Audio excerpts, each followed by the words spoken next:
Hello my dear शूरवीर, कैसे हैं आप सब। जी हाँ, मैं बिल्कुल ठीक हूँ और उम्मीद करता हूँ आप अपनी जगह पर कुशल मंगल हैं। तो चलिए आगे बढ़ते हैं।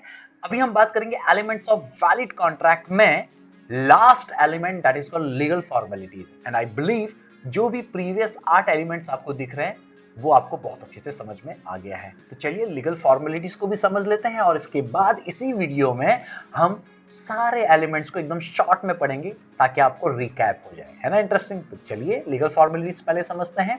देखिए, लीगल फॉर्मेलिटीज की बात करो ना तो कहीं पर कुछ चीजें बोली जाती हैं या कहीं पर कुछ चीजें नहीं बोली जाती हैं। मैं समझाता हूं। देखिए, मैं पहली बात क्या कह रहा हूं। If law does not specify any format, parties are free to adopt as per their choice. Means जब आप कोई कॉन्ट्रैक्ट कर रहे हैं और उस कॉन्ट्रैक्ट को करते समय आपको पता चलता है कि ये पर्टिकुलर डील करने के लिए कोई भी ऐसी एडिशनल फॉर्मेलिटीज नहीं है जो हमें फॉलो करनी चाहिए, तो आपके ऊपर चॉइस, मतलब आपको चॉइस दी गई है कि आप कोई भी फंडा फॉलो कर सकते हो। एग्जाम्पल में toy car. While buying a toy car, while buying a toy car, sell can be in with or without writing. आपको लगता है टॉय कार खरीदने के लिए रजिस्ट्रेशन कंपलसरी है? कभी आपने देखा कि टॉय कार को खरीदने के लिए आपको रजिस्ट्रेशन करना पड़ा? नहीं ना। बेचने वाला आरटीओ ऑफिस में जाता है क्या और वो वहां पर आपका टॉय कार को रजिस्टर करवाता है क्या? आपके टॉय कार के पीछे नेम प्लेट लगता है क्या? नहीं ना। तो यहाँ पर लीगल फॉर्मेलिटीज है जरूरी? बिल्कुल नहीं है। समझ में आ रहा है? तो कोई प्रॉब्लम नहीं है। लेकिन if law specify any format then must be follow. मतलब वसा बोला है कि राइटिंग में ही होना चाहिए। अब टॉय कार आप चाहो तो राइटिंग या ओरल किसी में भी बेच सकते हो, लेकिन यहां पर बोला गया नहीं, कुछ चीजें आपको राइटिंग में ही करनी है, ओरली बिल्कुल नहीं चलेगा। और वो साइंड होना ही चाहिए, स्टैंपिंग होनी ही चाहिए और अटेस्टेड होना ही चाहिए। ये चारों या चारों में से कोई भी एक या दो या तीन, व्हाटएवर होना ही चाहिए। तो भाई जो बोला गया वो करना ही पड़ेगा। एग्जाम्पल सबसे अच्छा है रियल कार या फिर अपार्टमेंट। आपको पता है अगर आपको अपार्टमेंट खरीदना है तो वो प्रॉपर एग्रीमेंट के थ्रू ही होता है, बराबर है कि नहीं। अगर आपको कार खरीदनी है तो प्रॉपर इसका रजिस्ट्रेशन होता ही होता है, अदरवाइज नहीं माना जाएगा। That's great. तो यही बात यहाँ पर समझाने की कोशिश की है कि लीगल फॉर्मेलिटीज अगर बोली गई है देन मस्ट फॉलोड, वसा। अगर नहीं बोली गई है you can adopt as per your choice. That's it. Easy है ना? That's great. So finally we have covered all the essentials, that means 9 essentials for making a valid contract। तो चलो फटाफट से इंपॉर्टेंट फैक्ट्स टू रिमेंबर करते हैं ताकि हमारा कंसेप्ट और अच्छे से क्लियर हो जाए। 9 एलिमेंट्स हैं और उसके लिए मैंने आपको शॉर्टकट दे दिया है, एक्सेप्ट फ्री काले काले कोला ऑफर। एक्सेप्ट करो फ्री में काले काले कोला ऑफर। कोला तो काला ही होता है ना।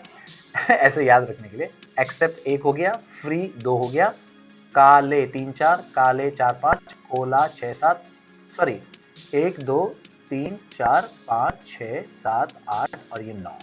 ठीक है कि नहीं? 9 एलिमेंट्स हो गए। ये जस्ट आपकी याद रखने के लिए, एक्सेप्ट फ्री काले काले कोला ऑफर। तो चलो, हमने सबसे पहले क्या देखा था, ये स्टार्टिंग पॉइंट है इसलिए हम सबसे पहले उसी सीरीज में जाएंगे ताकि आपको रिकवर हो जाए। वैलिड ऑफर होना चाहिए, ये स्टार्टिंग पॉइंट है। और जो ऑफर देता है वो क्या कहलाता है? ऑफरर। और ऑफर जो है एक्सप्रेस और इंप्लाइड होता है। और ऑफर जो है इंडिविजुअल, ग्रुप और पब्लिक को दिया जा सकता है। इजी है ना ये। एक्सेप्टेंस भी वैसा ही है। ऑफर को एक्सेप्ट किया, एसएन दिया तो एक्सेप्टेंस है, और जो एक्सेप्ट करता है वो ऑफर ही है। एक्सप्रेस और इंप्लाइड दोनों होता है एक्सेप्टेंस। और एक्सेप्टेंस इंडिविजुअल भी कर सकता है, ग्रुप भी कर सकता है और पब्लिक एट लार्ज भी कर सकती है ना। इजी, सेम लग रहा है? That's great. Legal relationship, yes. अगर कोई भी पार्टी अपने प्रॉमिस नहीं निभाती है तो इनोसेंट पार्टी कोर्ट में जाकर क्या कर सकती है? इन्फोर्समेंट ऑफ प्रॉमिस कर सकती है या फिर डैमेज वसूल कर सकती है। याद आ रहा है ना सब चीजें? दैट्स ग्रेट, याद आना चाहिए। ओके, आगे बढ़ते हैं। ओके, बाल्फर वर्सेस बाल्फर का केस इसमें याद रखना है आपको, क्योंकि ये डोमेस्टिक ऑब्लिगेशन है और आपको पता है डोमेस्टिक ऑब्लिगेशन में इन्फोर्सबिलिटी नहीं होती है, ये याद रखना है। ठीक है, तो लीगल रिलेशनशिप का मतलब समझ में आ गया। That's great. नेक्स्ट क्या है? कैपेसिटी टू कॉन्ट्रैक्ट, कि भैया कॉन्ट्रैक्ट करने वाली जो पार्टीज है वो क्या होनी चाहिए? एमएनएस होनी चाहिए, मेजर होनी चाहिए, नॉट डिस्क्वालिफाइड बाय लॉ होनी चाहिए और साउंड माइंड होनी चाहिए। और क्या पढ़ा था कि वैलिड कॉन्ट्रैक्ट होने के लिए कंसेंट भी क्या होनी चाहिए? फ्री होनी चाहिए। Means without come FM, without come FM. C for coercion, M for undue influence, M for mistake, F for fraud, and again M for misrepresentation. Free consent without come FM. Is that clear? That's great. Next क्या पढ़ा था हम लोगों ने? Lawful object होना चाहिए, क्योंकि अगर unlawful object होगा तो वो illegal होगा और वो क्या होगा? Void from the beginning. That is called void ab initio. Is that clear? That's great. और अगर वो illegal है तो भैया वो contract है ही नहीं, contract में convert होगा ही नहीं. उसके बाद हमने क्या पढ़ा था? Consideration. Consideration का मतलब क्या? Something in return. Quid pro quo. ठीक है कि नहीं? और ये क्या हो सकता है? कैश और काइंड में हो सकता है. और कंसिडरेशन आपको पता है, it can be for positive और निगेटिव एक्ट. और एक और चीज याद दे रहा हूं, consideration can be for past, present and future performance. याद आ रहा है? That's great. उसके बाद हमने क्या पढ़ा था? Agreement must be capable of performance. मतलब अगर इम्पॉसिबिलिटी ऑफ परफॉर्मेंस है तो भैया वो कॉन्ट्रैक्ट ही नहीं है, it is a void agreement. याद आ रहा है? That's great. और लास्ट क्या है? Legal formalities. मतलब अगर कहीं पर फॉर्मेलिटी स्पेसिफाई की है तो वही फॉर्मेलिटी फॉलो करनी है, दैट इज कॉल्ड वसा. और अगर कहीं पर भी फॉर्मेलिटी नहीं बताई गई है, लीगल फॉर्मेलिटीज नहीं दी गई है, तो you can adopt the formality as per your choice.